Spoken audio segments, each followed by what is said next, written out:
For 8 years she scrubbed their floors, served their food, and listened to their secrets. They spoke around her like she was furniture, like she didn't exist. Every cruel word, every dangerous plot, every stolen moment of power, she heard it all. Because when you're invisible, people forget you have ears. They forget you have a mind. They forget you're even human. But one desperate heir was about to discover that the most dangerous weapon in the entire clan had been hiding in plain sight. All along, wearing chains and bearing scars no one bothered to see. He was the son nobody wanted, the weak replacement for dead heroes. They were planning to destroy him at the next assembly, and he knew it. So in the darkest hour of night, he did something unthinkable. He asked a slave for help, and she gave him something far more valuable than advice. She gave him the truth. Every whispered conspiracy, every hidden betrayal, every secret the powerful thought was safe.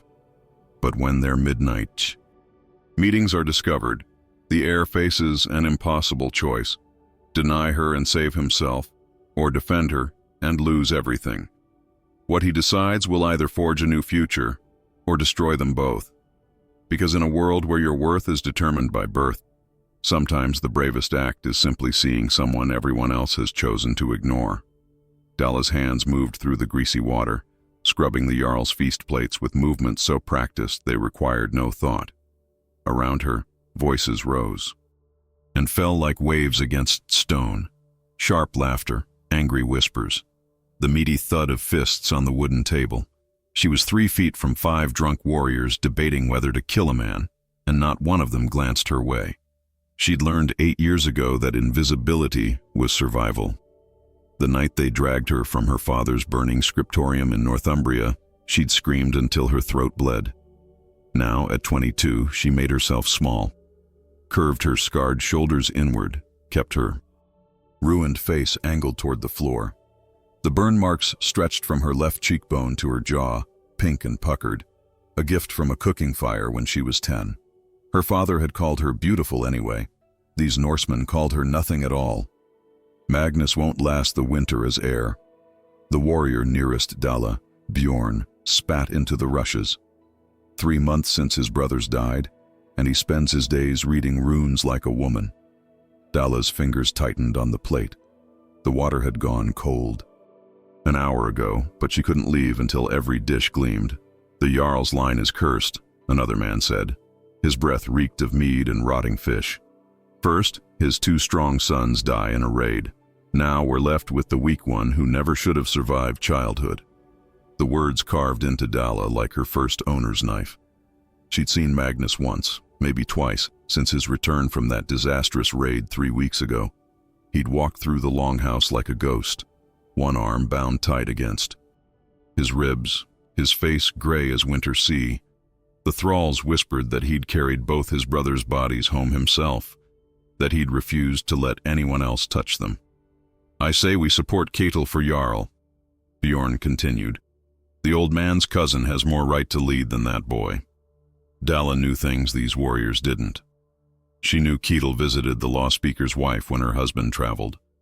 She knew the law speaker hoarded silver he claimed was for the temple. She knew which warriors cheated at dice and which ones stole from the winter stores. 8 years of standing in corners, of being furniture with ears, had taught her this. People guarded their words around enemies, but never around slaves. The fire crackled. Someone dropped a horn, and mead spread across the floor in a dark puddle.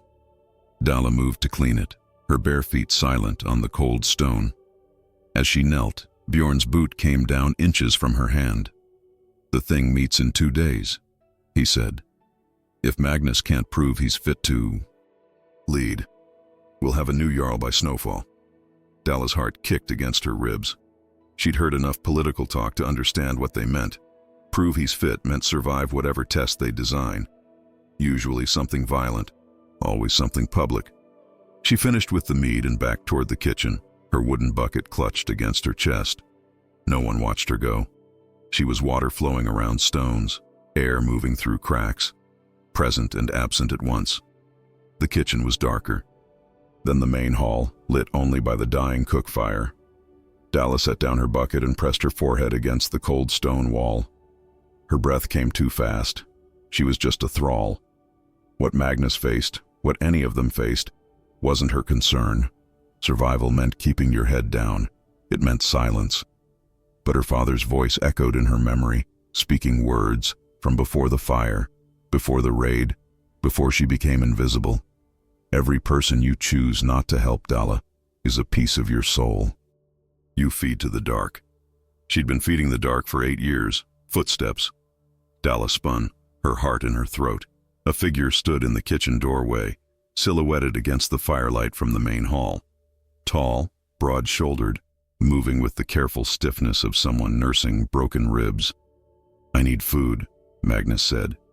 His voice was rough, unused. Something simple. Bread, dried fish. Dalla's pulse hammered in her ears. She'd never stood this close to the Jarl's son. Never heard him speak.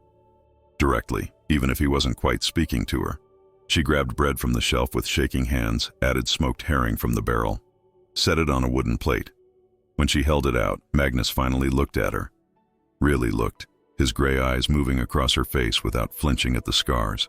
The moment stretched. Dalla's throat closed.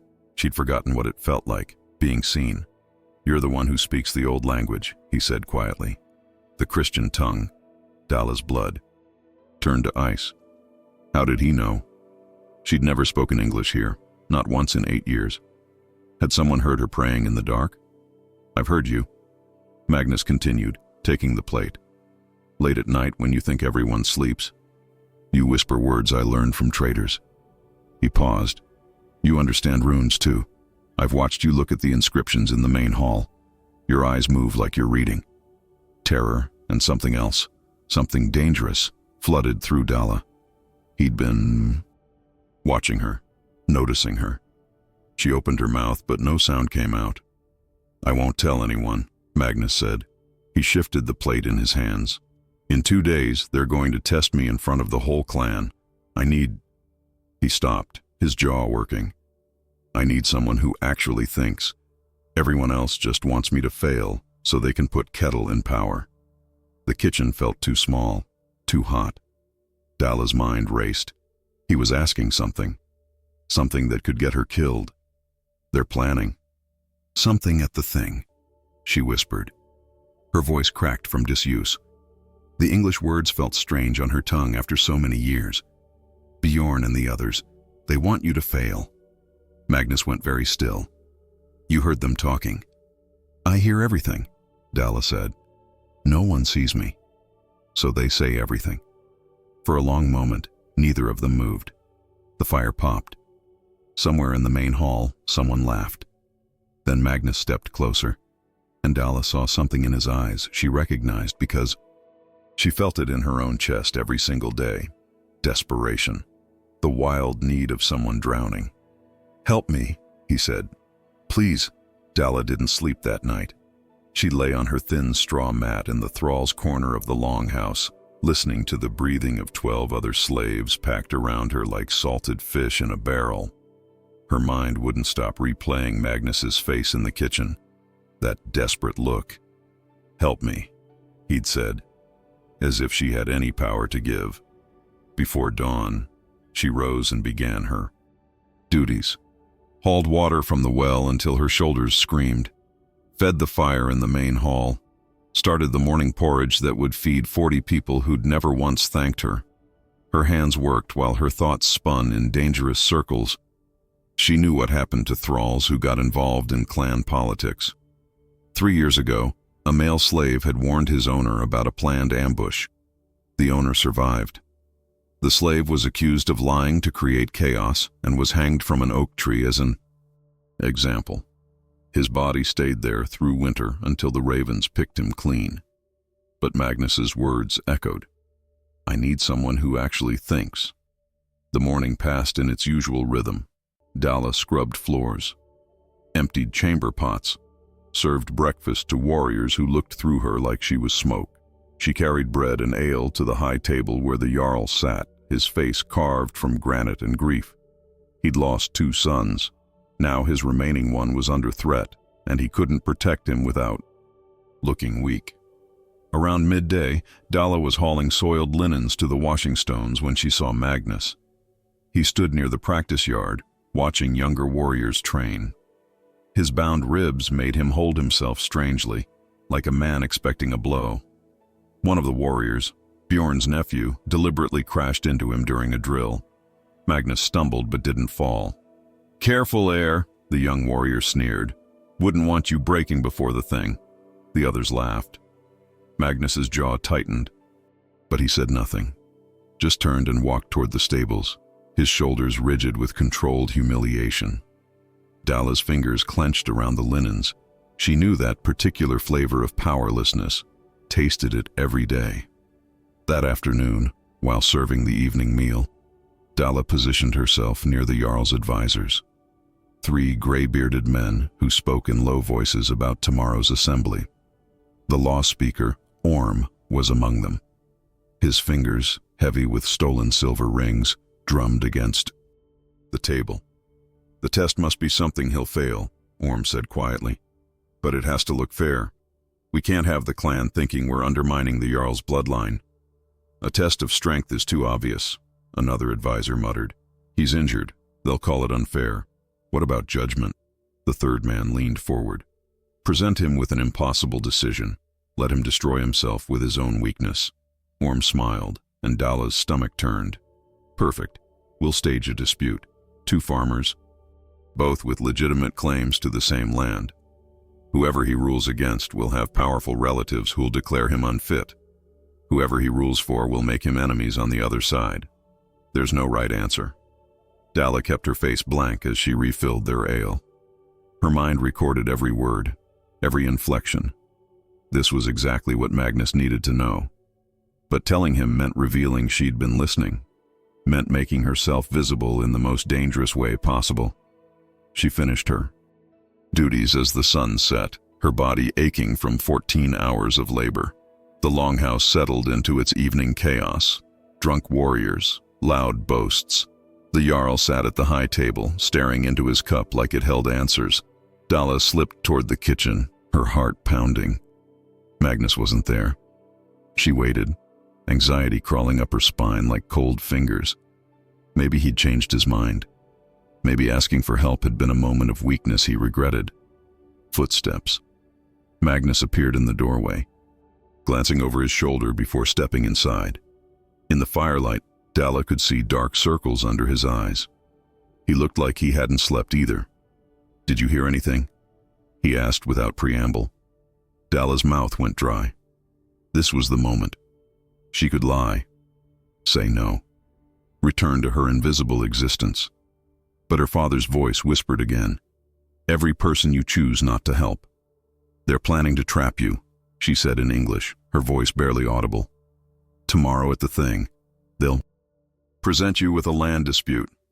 No matter who you rule for, you'll make powerful enemies. They've designed it so you can't win." Magnus's face went pale. "Who? Which advisors?" "Orm the law speaker, and the 2 who always sit at his right during meals." Dalla swallowed hard. "They're supporting Cadel.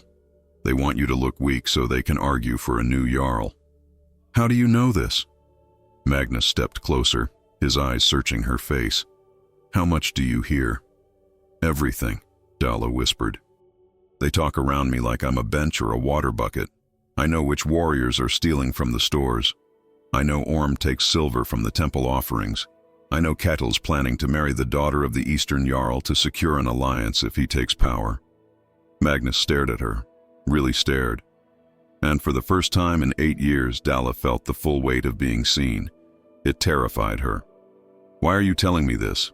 he asked quietly. "You could stay silent, stay safe." Dalla's throat tightened. She thought of her father, dead in that burning scriptorium, of the thrall hanging from the oak tree, of 8 years of swallowing words until she'd almost forgotten she had a voice. "Because I'm tired of being invisible," she said. The words surprised her. She hadn't known they were true until she spoke them. Magnus was silent for a long moment. Then he did something that made Dalla's breath catch. He pulled out a small stool from the corner and set it down, gestured for her to sit. Thralls didn't sit in the presence of free people, ever. "If you're going to help me survive," Magnus said, lowering himself onto a grain barrel with a wince, "then we're going to do this properly. Tell me everything you know about the advisors, every detail, every weakness." Dalla remained standing, frozen. Her legs wouldn't obey. "Sit," Magnus said again, gentler. "Please." Slowly feeling like she was committing a crime, Dalla sat. The wooden stool felt strange beneath her, solid, real. And then she began to talk. The Thing assembly gathered at dawn, and Dalla watched from the shadows of the longhouse entrance where thralls were permitted to observe but never speak. 200 clan members crowded the open ground, their breath creating clouds in the cold morning air. The Jarl sat in his carved chair on the raised platform, looking older than his 50 winters. Magnus stood beside him, spine straight despite his bound ribs, face carefully blank. Dalla's stomach twisted. She'd spent 3 hours in that kitchen last night, telling Magnus everything. Every conversation she'd overheard in 8 years. Every secret, every lie, every weakness. He'd listened without interrupting, his gray eyes sharp and focused, asking questions that showed he understood not just what she said, but what she didn't say. Now, watching him face the assembly, Dalla felt exposed, as if everyone could see the invisible thread connecting them. The law speaker Orm stood, his voice carrying. Across the crowd, "We gather to test the fitness of Magnus Eriksson as heir to our clan. A leader must have wisdom, justice, the ability to make hard choices. Here it comes," Dalla thought. Her fingernails dug into her palms. "2 farmers bring a dispute before us," Orm continued. "Both claim ownership of the northern field by the oak grove. Hallstein says his father cleared that land 40 years ago. Rorik says his grandfather traded for it legally 30 years ago. Both have witnesses. Both have legitimate claims under our law." 2 men stepped forward, faces hard with genuine anger. This wasn't staged, Dalla realized with a jolt. They'd taken a real dispute and weaponized it. Whoever Magnus ruled against would have truly wronged relatives seeking vengeance.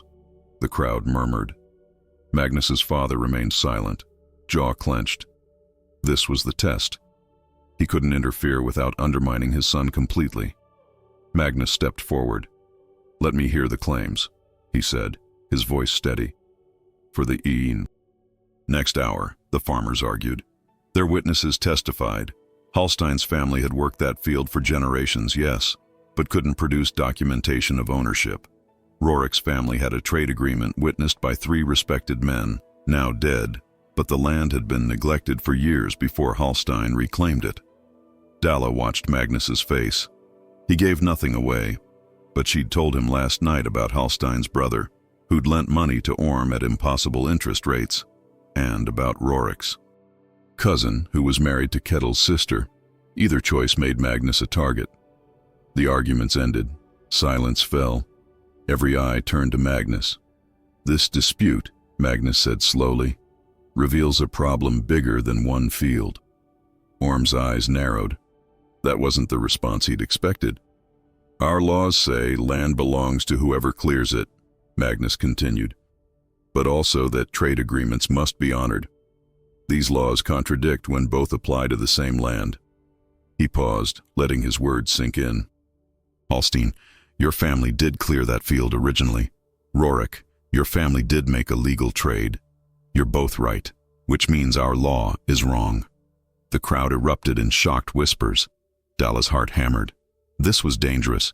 He was challenging the legal framework itself. "I rule," Magnus said, his voice cutting through the noise, "that the field be divided equally. Each family gets half. And I propose to the law speaker that we revise our land laws to prevent this confusion in the future." Stunned silence. Then Hallstein spoke, his voice uncertain. "Half the field? That's fair. I can work with half," Rorik said slowly. "Better than losing it all to a years-long feud." The crowd's mood shifted. This wasn't the chaos Orm had orchestrated. This was Solomon-like wisdom. Even the Jarl's face showed surprise and something else. Pride. But Orm wasn't finished. "A clever answer," he said, his voice smooth as ice. But it avoids the hard choice. A true leader must be willing to make enemies, to stand firm even when both sides have merit. A true leader, Magnus replied, finds solutions that serve the clan, not his own ego. Gasps rippled through the assembly. No one spoke to the law speaker that way. Dalla's hands shook. She told Magnus about Orm's stolen silver, but using that information was a blade that could cut both ways. Orm's face darkened. You dare? I dare to question why our law speaker wears 4 new silver rings when the temple offerings have been lighter than usual, Magnus said quietly. The silence that followed was absolute. Dalla stopped breathing. Every eye turned to Orm's hands, to those heavy rings catching the morning light. Slander, Orm sputtered. I purchased these with what? Magnus interrupted. You haven't traded abroad in 3 years. Your farm produces barely enough for your family. Yet suddenly you're wealthier than men who've raided successfully all summer. The crowd pressed closer. Dalla saw calculation in their faces. Magnus had just shifted the entire assembly from judging him to judging Orm. Someone's been listening to gossip, Orm said, his voice venomous. Perhaps pillow talk from slaves who... Careful, Magnus said, and there was steel in his voice now. Accusing me of impropriety with thralls won't save you from accounting for temple silver. Dalla's face burned. He'd defended her without saying her name, protected her even as he used the information she'd given him. The Jarl finally stood. Orm, he said heavily, you will present an accounting of temple offerings and your personal wealth to the assembly within 3 days. If the numbers don't match, you'll face judgment. Orm's face went white. He'd been outmaneuvered completely. The test designed to trap Magnus had snared the law speaker instead. The assembly dissolved into chaotic conversation. Magnus returned to his father's side, expression neutral, but Dalla saw the slight tremor in his hands. He'd gambled everything on. Information from a scarred thrall he barely knew. As the crowd dispersed, Dalla retreated toward the longhouse. Her heart still raced. They'd won this round, but she understood what it cost. Magnus had just made a mortal enemy of the most powerful legal authority in the clan. That evening, as Dalla scrubbed pots in the kitchen, a shadow fell across her workspace. She looked up. Magnus stood there, glancing over his shoulder to ensure they were alone. Thank you, he said simply. Dalla's throat closed. They'll come for you now. Orm won't forgive this. I know. Magnus's jaw tightened. But I'm tired of letting corrupt men control my life. You showed me that. I showed you? Dalla's voice cracked. You're the bravest person I've met, Magnus said. You've survived 8 years in chains and still chose to risk everything to help me. He paused. I need you to keep listening. Keep telling me what you hear. But Dalla, I need you to understand something. She waited, pulse hammering. If they discover you're helping me, I can't protect you completely. Not yet. I'm barely holding my position as heir. His eyes held hers. You need to decide if this is worth the risk. Dalla thought of her father, of 8 years of silence, of Magnus sitting in a kitchen, treating her like a person instead of property. It's worth it, she whispered. 3 days after the assembly, Orm presented his accounting. The numbers were suspiciously perfect. Too perfect. Everyone knew he'd spent those 3 days frantically covering his theft, but the documentation was now flawless. He kept his position as law speaker, but his authority had cracked like river ice in spring. Men who once deferred to him now questioned his judgments openly. Dalla watched it all from her invisible vantage points, scrubbing floors near important conversations, serving meals while men plotted. And every night, when the longhouse settled into drunken sleep, she met Magnus in the kitchen. They never planned these meetings, never spoke of them during daylight. But somehow Magnus always appeared around midnight, and Dalla was always waiting. She'd tell him what she'd heard. He'd ask careful questions. Sometimes they'd talk for an hour, sometimes just minutes before the risk of discovery forced them apart. Dalla began to recognize the sound of his footsteps. The way he moved more easily now that his ribs were healing. The small expressions that crossed his face when she revealed particularly useful information. She learned he'd spent 5 years traveling trade routes, learning languages, studying how other clans governed themselves, that his brothers had mocked him for preferring books to battle, that their deaths haunted him every night. "I keep thinking I should have been there," Magnus said one night, 2 weeks after the thing. They sat on opposite sides of the kitchen, maintaining careful distance. "If I'd been on that raid instead of recovering from the fever, maybe I could have." "You would have died too," Dalla said quietly. 3 ships attacked them. Your brothers were the best warriors in the clan, and they still fell. You being there wouldn't have changed anything except giving your father 3 dead sons instead of 2. Magnus looked at her, something raw in his expression. "No one else has said that. Everyone acts like I failed them by surviving." "People are cruel when they're grieving," Dalla said. She knew about that. Her father's congregation had blamed her for the fire that killed him, even though she'd been trapped under a fallen beam. Some scars ran deeper than burns. A sound from the main hall. Footsteps. They both froze. Dalla immediately dropped her eyes to the floor, becoming invisible again. Magnus stood and walked to the kitchen entrance, casual, as if he'd simply come for a late meal. Bjorn appeared, swaying drunk. "Heir," he slurred. "Looking for scraps?" "Couldn't sleep," Magnus replied evenly. "Thought some bread might help." Bjorn's eyes slid past Dalla without pausing. "Pathetic. A real warrior wouldn't need food to sleep. He'd need a woman." He laughed at his own joke and stumbled back toward the sleeping area. Magnus waited until the footsteps faded. Then he turned back to Dalla, and she saw fury in his face. "He talks about you all like you're not human." "We're not," Dalla said simply. "Not to them. That's how slavery works. It's wrong." "Yes," Dalla met his eyes. "But saying it's wrong doesn't change it. Power changes it. Laws change it. And you don't have enough of either yet." Magnus was quiet for a long moment. "What if I did? Have enough power, I mean. What would you want changed?" The question caught Dalla off guard. No one had ever asked her what she wanted. "I don't understand." "If I become Jarl someday," Magnus said slowly, "if I survive long enough to have real authority, what laws would you change about thralls?" Dalla's heart hammered. This was dangerous territory. Dreaming was dangerous. "But," Magnus waited, genuine curiosity in his face. "The children," she finally said. "Thralls' children are born into slavery automatically. That's the cruelest part.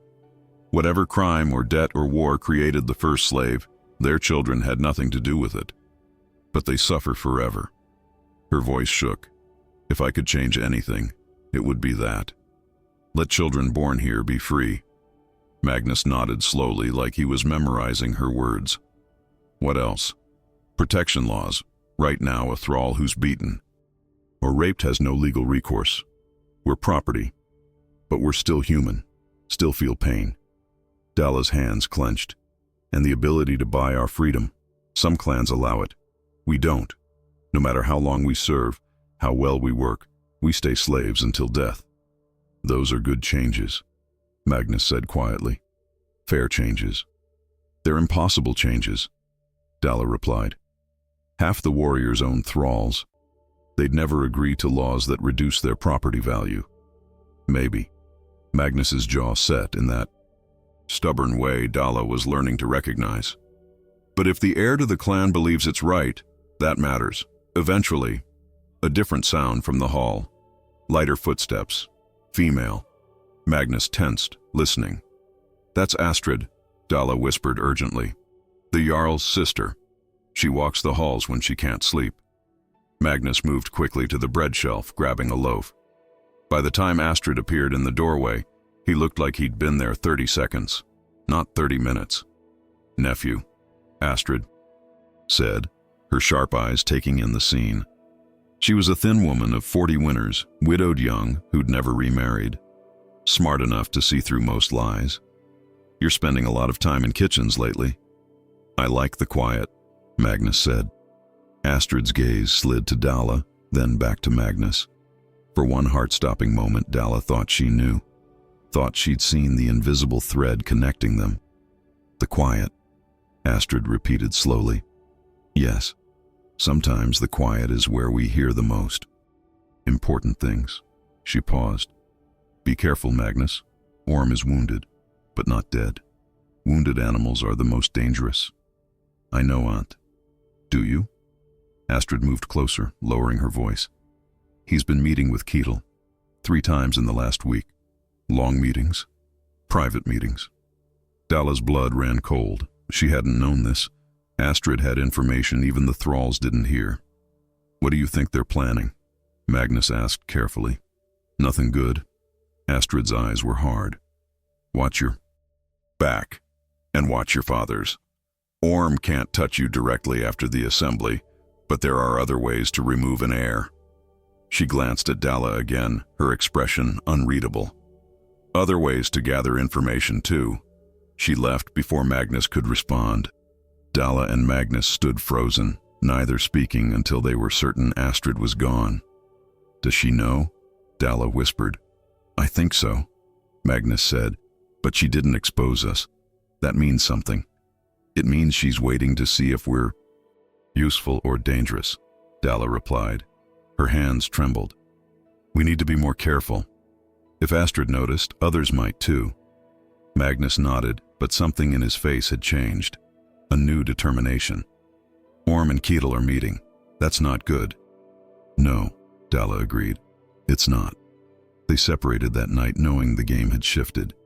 They weren't just playing defense anymore. Orm and Ketil were building something. An attack was coming. The next day, Dalla learned what form it would take. She was hauling firewood past the Jarl's private chamber when she heard voices inside. The door had been left slightly ajar. Dalla froze, every instinct screaming to move on, but the urgency in the voices held her.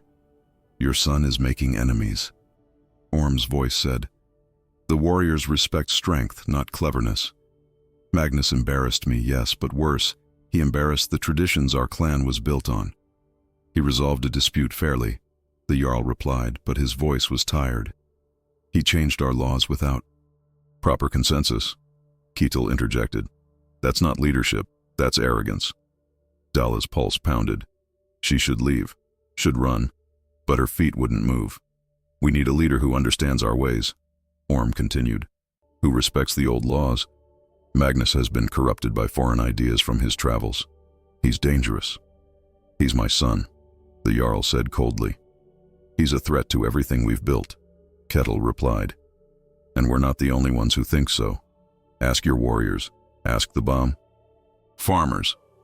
Ask anyone who values tradition over this new weakness Magnus represents. Dalla dropped the firewood. The crash echoed through the corridor like thunder. Inside the Jarl's chamber, conversation stopped. Footsteps moved toward the door. She ran.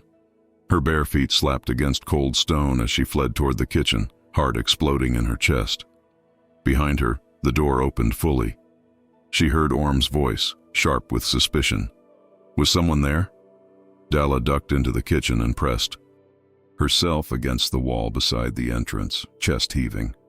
She forced her breathing to slow, made herself small, invisible. Just another shadow in a dark room. Footsteps past the kitchen. Orm's voice, farther now. Probably just a thrall. They're like rats in these halls. The footsteps faded. Dalla's legs gave out. She slid down the wall until she sat on the cold floor, shaking so hard her teeth rattled. She'd been careless, stupid. 8 years of survival instincts nearly destroyed because she'd stopped to listen.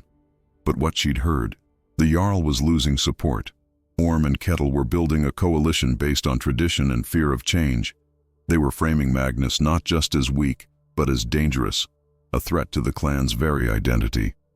That night when Magnus appeared in the kitchen, Dalla told him everything. She watched his face go pale as he absorbed the implications. They're going to call for a vote of no confidence, he said quietly. At the next thing, if enough warriors support Ketil, my father will have to step down or risk civil war. Can they do that? Dalla asked. Just remove a sitting Jarl?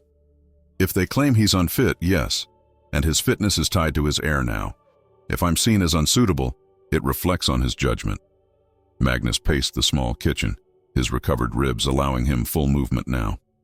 They're not attacking me directly anymore. They're undermining my father through me. Dalla's mind raced through 8 years of observed clan politics.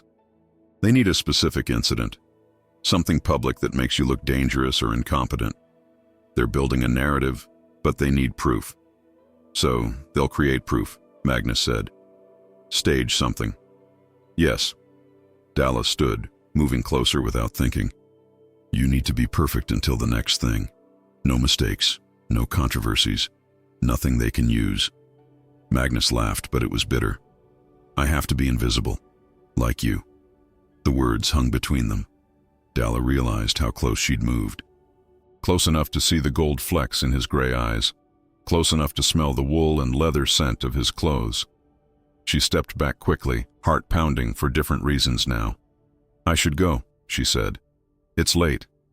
But Magnus caught her arm gently. His touch was careful, asking permission. Dalla, wait. I need to tell you something. She froze. His hand on her arm burned like the fire that had scarred her face. You're not invisible to me, he said quietly. You haven't been for a long time, and I think that terrifies us both. Dalla's breath stopped. She should pull away. Should remember the thrall who was hanged for being too close to power. Should remember her place. This is dangerous, she whispered. I know. Magnus didn't release her arm. Everything about this is dangerous. But Dalla, you're the only person in this entire clan who tells me the truth. The only one who sees me as something other than a disappointing replacement for my dead brothers. His voice cracked. I don't know how to do this without you. Dalla finally looked up at him. Really looked. Saw the exhaustion in his face.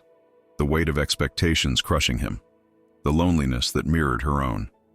I don't know how to do this either, she admitted. I've spent 8 years being nothing. Being no one. And now you're asking me to be someone important. Someone who matters. I don't know how to be that. You already are that, Magnus said. You just don't see it yet. A sound from the hall shattered the moment. They sprang apart. Magnus moved to the bread shelf again, his movements automatic now. Dalla grabbed a pot and began scrubbing it with shaking hands. Bjorn entered, less drunk than last time but still swaying. His eyes swept the kitchen, lingering on Magnus. The air keeps strange hours. Can't sleep, Magnus said evenly. Bad dreams. Dreams of your dead brothers? Bjorn's voice held cruel amusement. I'd have bad dreams too if I'd survived when better men died. Dalla's hands tightened on the pot. Magnus's jaw clenched, but he didn't respond. Bjorn laughed and left, taking a wineskin with him. When they were alone again, Magnus released a shaking breath. One more moon cycle until the next thing. That's all the time we have. Then we use it, Dalla said. I'll listen harder, watch closer. If they're planning something specific, I'll find out what it is. Magnus nodded, but he looked defeated. And if we can't stop it, if they succeed in removing my father? Dalla didn't have an answer. If Ketil became Jarl, Magnus would be exiled at best, killed at worst. And Dalla, if anyone discovered her role in helping him, would die screaming. The next 2 weeks were the longest of Dalla's life. She pushed herself to exhaustion, positioning herself near every important conversation, memorizing every detail. She learned that Orm was promising warriors more raid opportunities under Ketil's leadership, that Ketil was offering land redistributions to farmers who supported him, that they were building a coalition piece by careful piece. But she also learned something else. Not everyone was convinced. Astrid was quietly speaking to older clan members, reminding them of the Jarl's long service. Some warriors remembered Magnus before his brothers died, when he'd been respected for his strategic mind, if not his sword arm. The clan was fracturing, but not cleanly. During those weeks, Dalla's nighttime meetings with Magnus became the only moments. She felt real. They'd talk for hours in whispered English, planning counters to every move Orm and Ketil made. Magnus started asking her opinion on clan decisions, not just for information, but for genuine counsel. "What do you think about the northern boundary dispute?" he'd ask. Or, "How would you handle the widow's inheritance claim?" At first, Dalla thought he was testing her. Then she realized he actually valued her judgment. It was intoxicating and terrifying in equal measure. One night, 3 days before the thing, Magnus arrived at their meeting looking shaken. "What happened?" Dalla asked immediately. "My father called me to his chamber," Magnus said. "He knows I've been getting information from someone. He doesn't know who, but he knows." He ran a hand through his hair. "He told me to be careful, that whoever I'm relying on could be a trap, that Orm might have planted a spy to feed me false information." Dalla's stomach dropped. "Does he suspect me?" "No. He thinks it's one of the warriors, someone playing both sides." Magnus met her eyes. "But Dalla, what if he's right? What if Orm figured out we're meeting and is feeding you false information through the conversations you overhear?" The thought hadn't occurred to Dalla. She'd been so focused on listening that she hadn't considered she might be hearing exactly what Orm wanted her to hear. "How do we know what's real?" she whispered. Magnus shook his head. "We don't. That's the problem. We're fighting blind." They stood in the dark kitchen, the weight of uncertainty crushing them both. 3 days until the thing. 3 days to figure out if they'd been outmaneuvered from the start. "There's one way to know for sure," Dalla said slowly. "If Orm suspects I'm helping you, he'll have me watched. We need to test it." "How?" Dalla's heart hammered. "Tomorrow, I'll deliberately position myself to overhear a conversation between Orm and Kettle. If they say something explosive, something too perfect, we'll know. It's bait. If they say nothing useful, or if they're careful, we'll know they don't suspect me." "That's too dangerous," Magnus said. "If they are watching you, then we're already caught," Dalla interrupted. "This is our only chance to know if we're walking into a trap." The next morning, Dalla carried linens through the longhouse with her heart trying to escape through her ribs. She'd barely slept. Every scenario had played through her mind until dawn. If Orm suspected her, this could be her last day alive. If he didn't, she might save Magnus. The weight of both possibilities made her hands shake as she folded cloth. She'd learned Orm's patterns over 8 years. Mid-morning, he always reviewed documents in the small side chamber near the Jarl's quarters. Kettle would join him there today. She knew this because she'd heard them arrange it yesterday. The question was whether that arrangement had been genuine or theater performed for her benefit. Dalla positioned herself in the corridor outside the chamber, scrubbing the same section of floor she'd cleaned yesterday. The wood didn't need it, but no one questioned thralls doing pointless work. She moved slowly, ears straining. Orm's voice drifted through the door, which stood slightly open. "The pieces are in place. 2 days until the thing. Are you certain the warriors will support the motion?"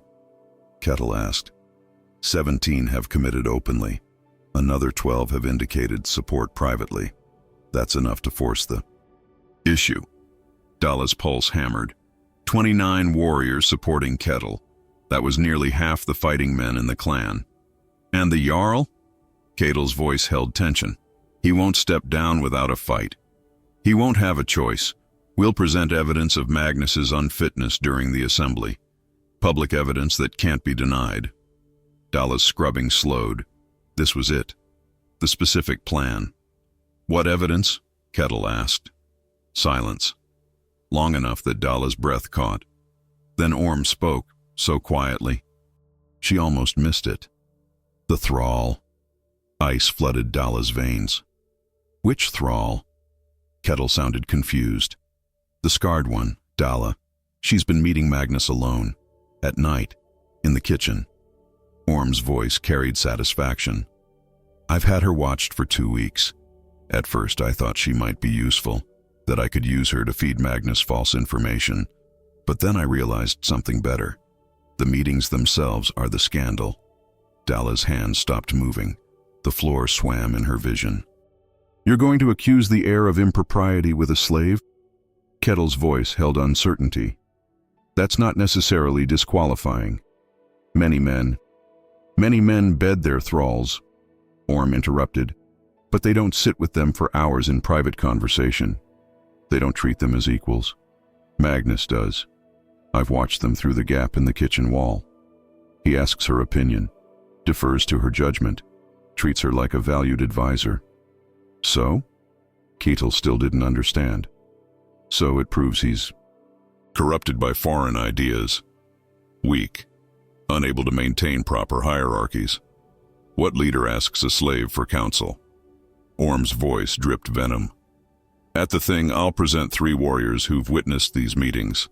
I'll frame it as evidence that Magnus lacks the judgment to lead, that he's so desperate and pathetic he seeks guidance from property. Dalla's stomach heaved. She was the weapon. She'd thought she was helping Magnus, but all along she'd been the blade Orm would drive into his heart. The clan will see it as weakness, Ketel said slowly, understanding dawning. Not impropriety, but incompetence. Exactly.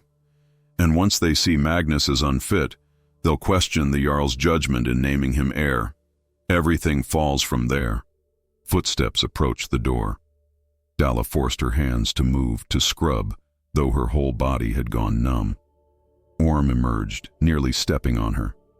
His eyes flicked down, and for one terrible moment, they locked gazes. Clumsy thing, he said, dismissively. Always underfoot. He walked past. Ketel followed. Neither gave her a second glance. They didn't know she understood Norse. To them, she was just furniture that occasionally needed to be stepped around. Dalla remained on the floor long after they left, her mind screaming.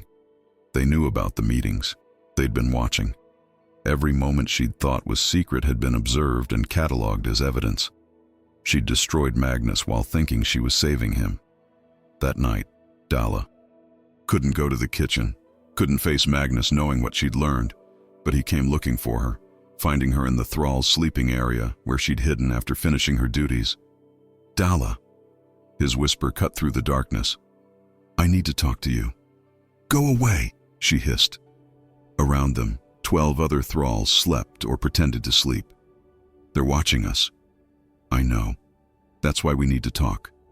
Magnus crouched beside her mat, reckless and desperate.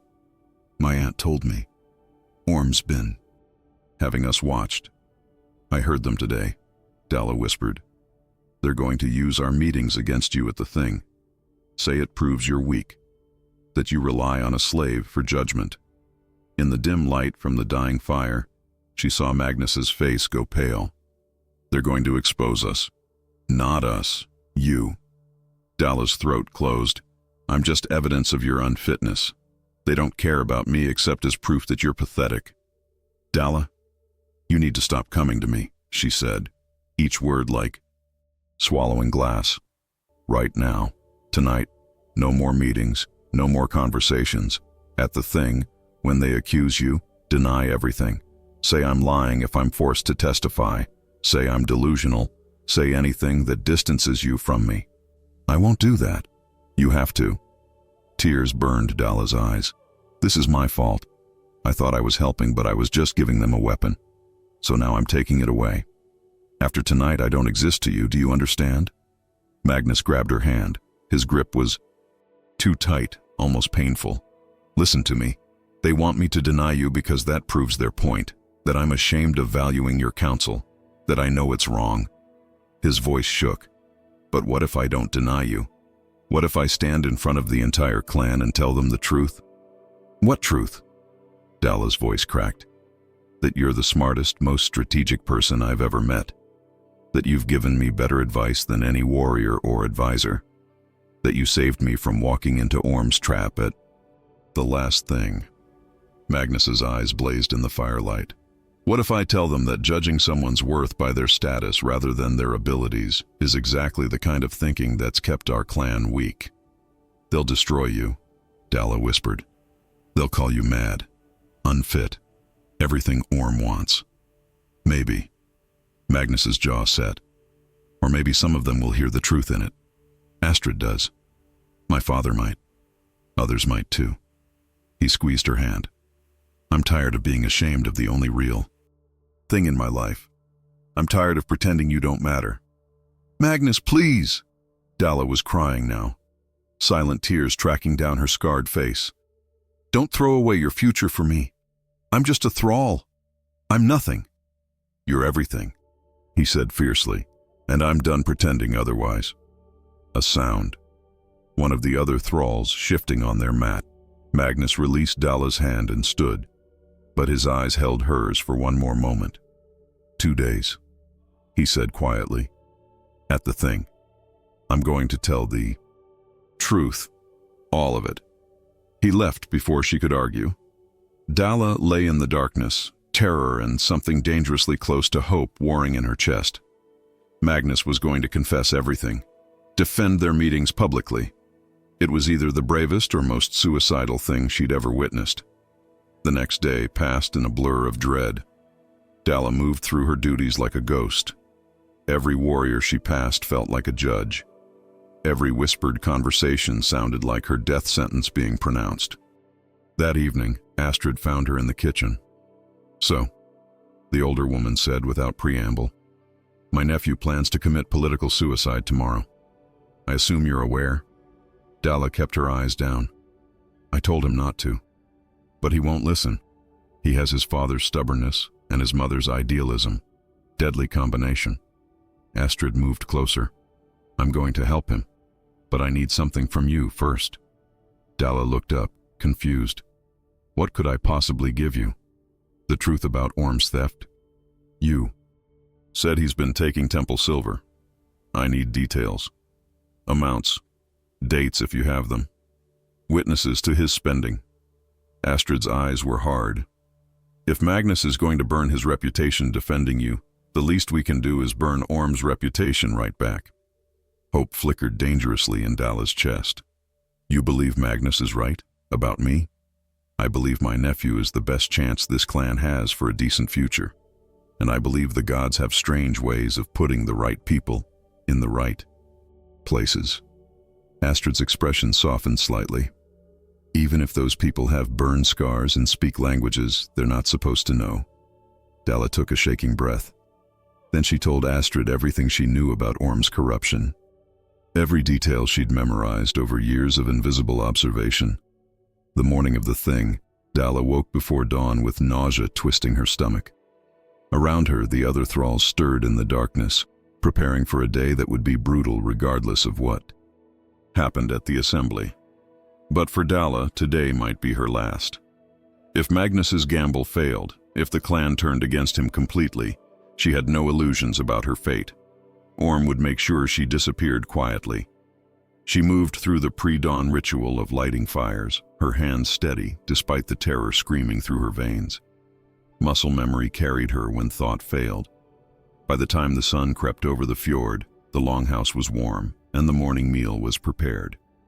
The clan gathered earlier than usual. 243 people, Dalla had counted over the years. Every free person who could walk was required to attend a thing. Even children old enough to understand sat at the edges, learning how their society functioned. Dalla stood in her designated spot near the longhouse entrance, close enough to observe, far enough to be forgotten. She watched Magnus take his place beside his father on the raised platform. His face was carved from stone, but she saw the slight tremor in his hands before he clasped them behind his back. The Jarl opened the assembly with traditional words. Then Orm stood, and Dalla's heart dropped into her stomach. "Before we address regular clan business," Orm said, his voice carrying across the crowd, "we must discuss a matter of grave concern, a matter that speaks to the fitness of our future leadership." The crowd murmured. Magnus's father tensed, but protocol demanded he remain silent unless directly addressed. "Our heir, Magnus Eriksson, has been observed engaging in behavior unbefitting a leader." Orm paused, letting anticipation build. "For weeks he has been meeting secretly with a thrall, a female thrall, alone, in the dead of night." Gasps rippled through the assembly. Dalla's face burned. Every eye seemed to turn toward her, though she knew most people still didn't know which thrall Orm meant. "Many men bed their slaves," Orm continued smoothly.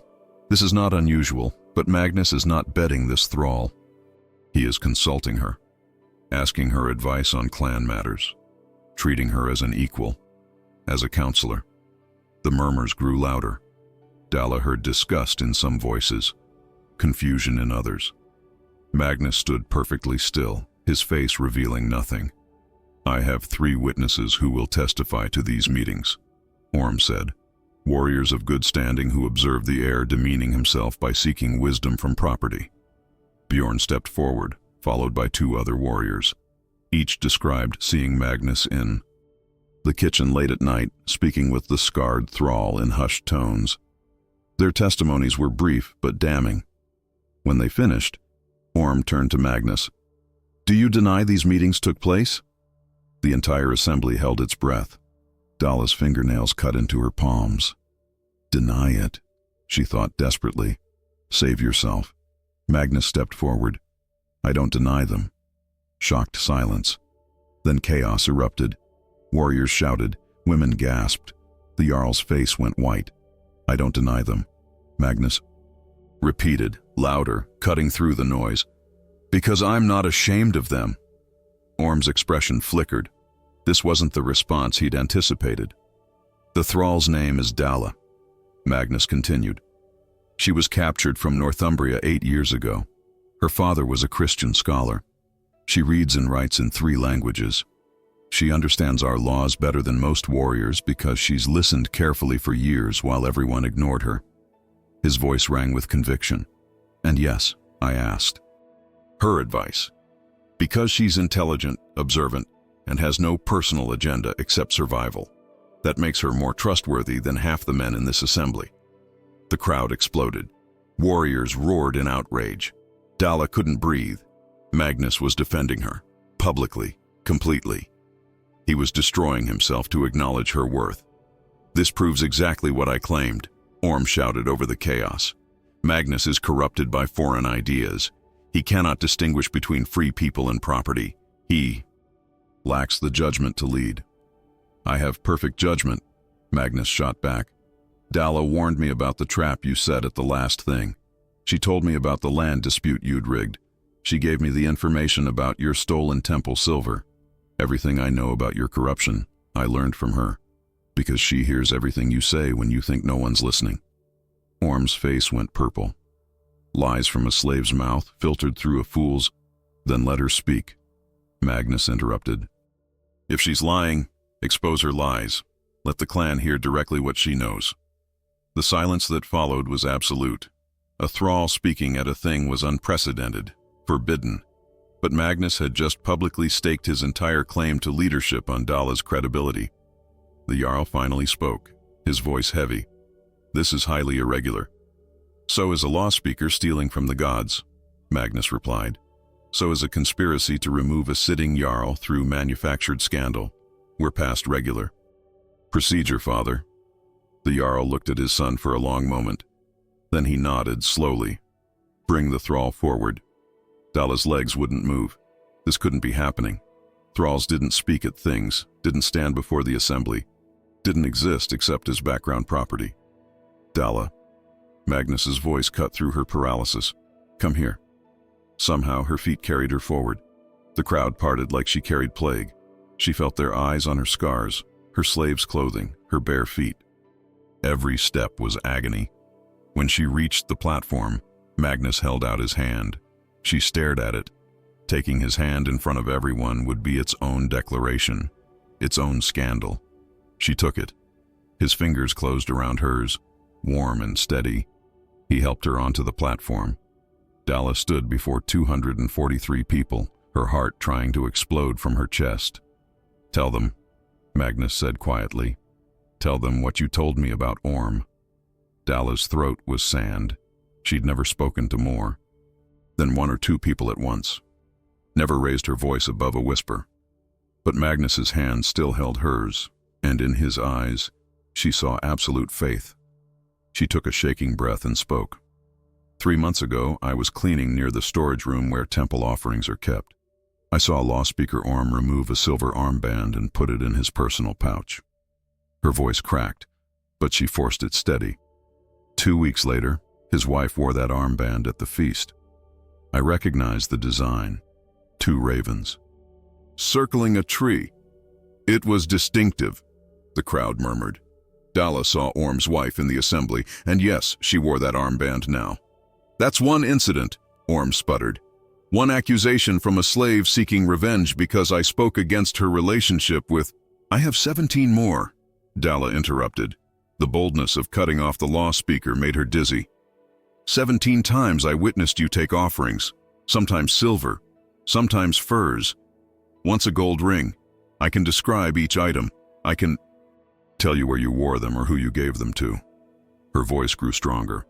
And I can tell you about the conversation where you told Kettle you'd split the temple wealth with him once he became Jarl. Kettle's face drained of color. She's lying, making up fantasies to protect her. Then how does she know about the gold ring? Astrid's voice rang out from the crowd. She pushed forward, imperious and sharp. The one with the ruby. You gave it to your mistress in the eastern settlement. Dalla just described it perfectly. So either she's a witch who sees the future, or she's telling the truth. The assembly descended into shouting chaos. Warriors who'd supported Orm looked uncertain. The Jarl sat frozen, processing revelations that shattered his understanding of his own advisors. Orm's face twisted with rage. This is absurd. We're listening to a thrall's ravings instead of what? Magnus's voice cut through like a blade. Instead of your carefully constructed narrative. About my unfitness? You're right that I consulted Dalla. You're right that I valued her counsel. Because unlike you, I care about truth more than tradition. I care about competence more than status. He addressed the crowd now. Yes, Dalla is a thrall. Yes, I asked her advice. And that advice has been wiser than anything I've received from supposedly respected advisors who were busy stealing from our gods and plotting against my father. The boy is mad, Kettle shouted, corrupted beyond redemption. If you make him Jarl someday, he'll destroy everything our ancestors built. Our ancestors built a society where might makes right and birth determines worth. Magnus shot back. Maybe it's time we built something better, something where intelligence matters more than who your father was, where justice matters more than tradition. The assembly fractured into 3 camps before Dalla's eyes. Warriors who supported tradition and Orm's accusations clustered on one side, faces hard with disgust. Those who'd begun questioning Orm gathered opposite, uncertainty replacing certainty. And in the center, the largest group wavered, looking between Magnus and the Jarl, waiting for someone to make sense of this chaos. The Jarl finally stood. His movement silenced the crowd instantly. Enough, he said, his voice carrying the weight of 30 years of leadership. We will not decide this through shouting. He turned to Orm, and Dalla saw something she'd never witnessed before. The Jarl looked at his law speaker with open contempt. You accuse my son of poor judgment for consulting a thrall. But this thrall has provided specific accusations against you, with witnesses. His gaze swept to Orm's wife. Remove your armband. The woman hesitated. Orm's face went white. My wife's jewelry is not— Remove it, the Jarl commanded. Now. With shaking hands, Orm's wife unwound the silver armband from her wrist. The Jarl took it, examining the design. 2 ravens circling a tree. He turned it over, and Dalla saw his expression change. This has temple marks, the symbols we press into offerings to show they belong to the gods. The crowd erupted again. Orm stepped back, his political armor cracking. That proves nothing. Someone could have planted 17 items. The Jarl interrupted coldly. The thrall claims 17 items. We will inventory every piece of jewelry, every fur, every valuable in your possession. We will compare them to temple records. He paused.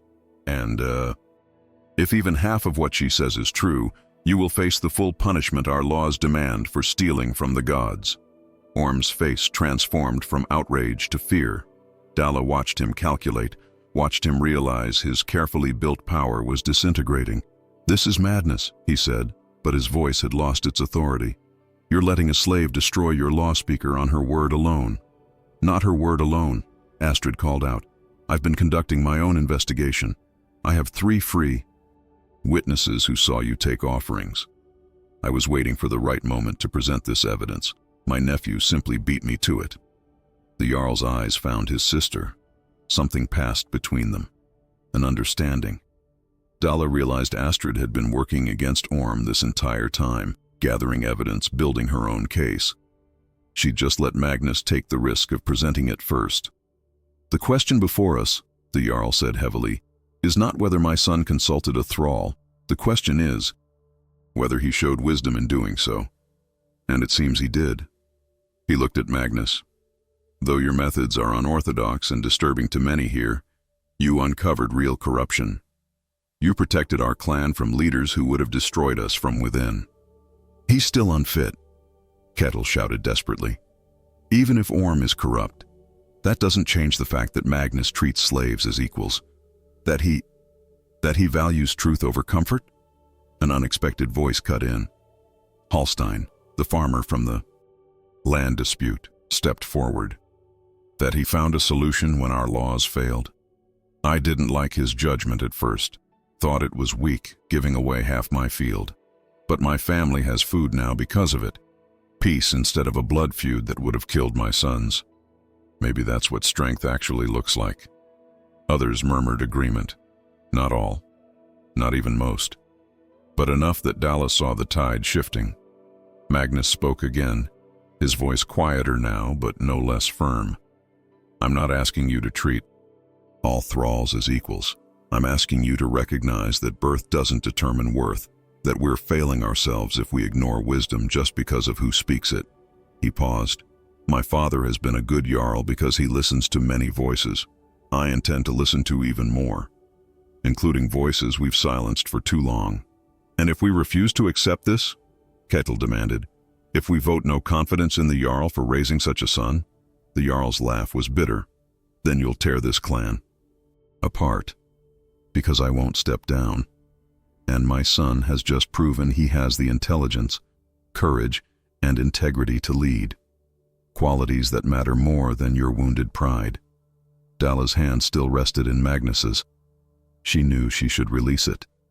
Knew every moment she stood on this platform beside him was another nail in both their coffins. But she couldn't move. Couldn't step back into invisibility after being so thoroughly seen. "I call for a vote," the Jarl declared. "Not on my fitness or my sons, on Orm's. All who believe the law speaker should face trial for theft from the gods, stand to the right. All who believe these accusations are false, stand to the left." The assembly moved. Slowly at first, then with increasing confidence. Dalla watched warriors choose sides. She counted without meaning to. Old habit from years of observation.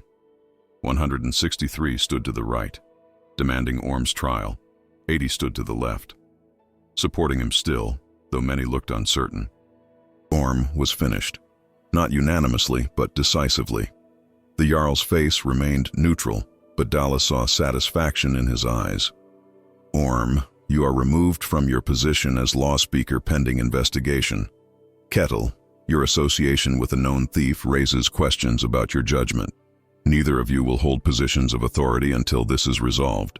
The Jarl's voice was iron. "This assembly is concluded." The crowd dispersed slowly, buzzing with shock and speculation. Dalla finally released Magnus's hand and stepped back, suddenly aware of the weight of 200 stares. She'd spoken at a thing, held the heir's hand publicly, helped destroy the law speaker. Any one of those things could get her killed. Magnus turned to her. "You need protection. Tonight you'll sleep in the guest quarters, not with the other thralls. My father will assign guards. That'll make things worse." Dalla whispered. "Everyone will think—" "I don't care what they think anymore," Magnus said. "You saved me, saved this clan, and you're not going back to being invisible. I won't allow it." "You can't just declare that," Dalla said, frustration and fear warring in her chest. "I'm still a thrall, still property. Nothing about that changed today." Magnus's jaw set. "Then we'll change it. My father owes you a debt now. So does Astrid. We'll petition for your freedom." "And then what?" Dalla's voice cracked. "I'm a freed thrall with burn scars and no family. No place in this society. Being invisible was safer. But you're not invisible anymore, Magnus said gently. You can't go back. Neither can I, so we move forward. Together. The word together hung between them, heavy with implications neither dared voice. Dalla saw hope in Magnus's eyes. Hope and something deeper. Something that terrified her because she felt it too. One step at a time, she said finally. First, survive tonight. Tomorrow, we worry about freedom. Everything else? She couldn't finish the sentence. Everything else comes after, Magnus agreed. But his eyes held a promise. They weren't done. This was just the beginning. That night, Dalla did sleep in the guest quarters under guard. She lay on a real bed with clean linens, staring at the ceiling, unable to believe the day had happened. She'd spoken, been heard, mattered. Through the thin walls, she heard warriors still arguing. Some supported Magnus's radical ideas. Others called him dangerous. The clan was fracturing but not breaking. Not yet. 3 days. Later, the inventory of Orm's possessions revealed 12 temple offerings in his home. He was sentenced to outlawry, exiled forever, stripped of everything. Kittil, lacking direct evidence of theft but tainted by association, lost his land and status. Both men left before the next sunrise. And 1 week after the thing, Magnus formally petitioned his father for Dalla's freedom. The Jarl, exhausted from political battles and grateful for the son who'd proven unexpectedly strong, granted it. Dalla stood in the longhouse as the Jarl spoke the words that severed her chains. You are no longer thrall, you are free. Free. The word felt foreign. She'd been a slave for 8 years, a child when captured, a woman when released. She didn't know how to be free anymore. But Magnus was there, watching her with those steady gray eyes, and Astrid, who'd quietly become an unlikely ally, and even the Jarl, who looked at her now with something resembling respect. What will you do? The Jarl asked. Where will you go? Dalla looked at Magnus, saw the question in his face, the hope he was trying to hide. I'd like to stay, she said quietly. If there's a place for me, I could teach languages, help with trade negotiations, advise on... She trailed off.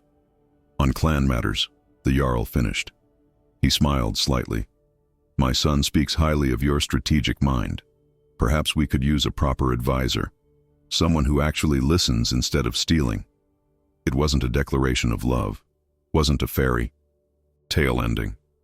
Dalla was free, but she was also scarred, foreign, and controversial. Half the clan still mistrusted her. Magnus was heir, but his radical ideas had made powerful enemies. They had no promises of happiness, no certainty of safety, just the fragile possibility of building something new in the wreckage of old systems. But as Magnus smiled at her across the longhouse, Dalla felt something she hadn't experienced in 8 years. Not just hope, not just freedom. She felt seen, and that, for now, was enough. Dalla spent 8 years invisible, convinced that silence was survival. But the moment she chose to speak, she didn't just save Magnus. She saved herself. From the prison of being unseen. From the slow death of believing she was worthless. Sometimes the chains we wear aren't made of iron. They're made of shame, fear, and the lies others tell us about our value. And sometimes freedom isn't given. It's claimed. One terrifying word at a time. Magnus could have denied her. Could have chosen his future over her truth. Every instinct, every advisor, every tradition told him to stay silent and survive. But he looked at a scarred slave and saw what no one else could see. Not her scars, not her chains, her worth. And in defending her, he didn't lose his power. He discovered what real power actually looks like. The courage to see people others have chosen to ignore. The strength to speak truth when silence is safer. Ask yourself this: how many people have you made invisible? Because acknowledging them would cost you something. How many truths have you swallowed because speaking them felt too dangerous? This story reminds us that the most radical act in any broken system is simply treating people like they matter, like they're human, like their voice deserves to be heard. If this story moved you, if Dalla's courage or Magnus's choice stirred something in your heart, share it with someone who needs to hear it. Leave a like to support more stories that challenge us to see differently. And follow this channel because every story we tell here asks the same question. What would you do when doing the right thing costs you everything? Thank you for listening. And remember, you're never as powerless as they want you to believe.